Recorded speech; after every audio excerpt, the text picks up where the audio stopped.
Во Словенија во последните 24 часа потврдени се 1663 нови случаи на зараза со коронавирусот, што е нов рекорд на дневно ниво од претходно објавениот ден, според официјалните податоци кои што во четвртокот ги објави Словеничкото министерство за здравство.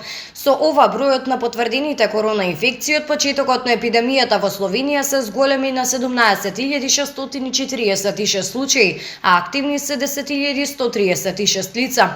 Инциденцата на инфекцијата, која што се покажа колку заразени има на 100.000 жители во 14 дена, се зголеми на 484.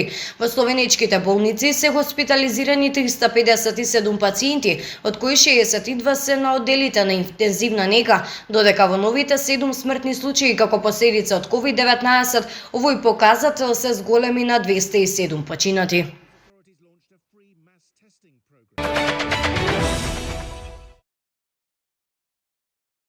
Во Чешка вчера беа потврдени 14.968 новоинфицирани со коронавирус, што е дури за 3.000 повеќе од претходниот ден. Владата итно воведе построги мерки со кои се обидува да ги задржи граѓаните на линијата работа дома. Во Чешка денеска стапуваат на сила новите ограничувања во борбата против пандемијата, вклучително и ограничувањето на слободното движење, откако со претходните рестриктивни мерки не успеа да се забави наглото зголемување на бројот на новоинфицирани. Ограничувањата ќе траат најмалку до 3 ноември.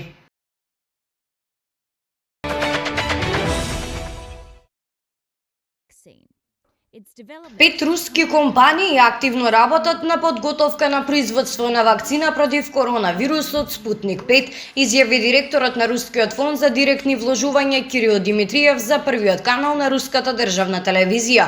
Како што се прецизира во соопштението на службата за односи со јавноста на фондот, вакцината ќе ја произведуваат компаниите Бинофарм, Ерфарм, Биокарт, Генерум и истражувачкиот центар Гамалеј. Имаме 5 компании кои планираат производство на вакцина во блиска иднина и во согласно со тоа многу активно работат на нагло зголемување на капацитетите. Мислам дека тоа ќе го видиме веќе следниот месец, а во декември уште повеќе, изјави Димитриев.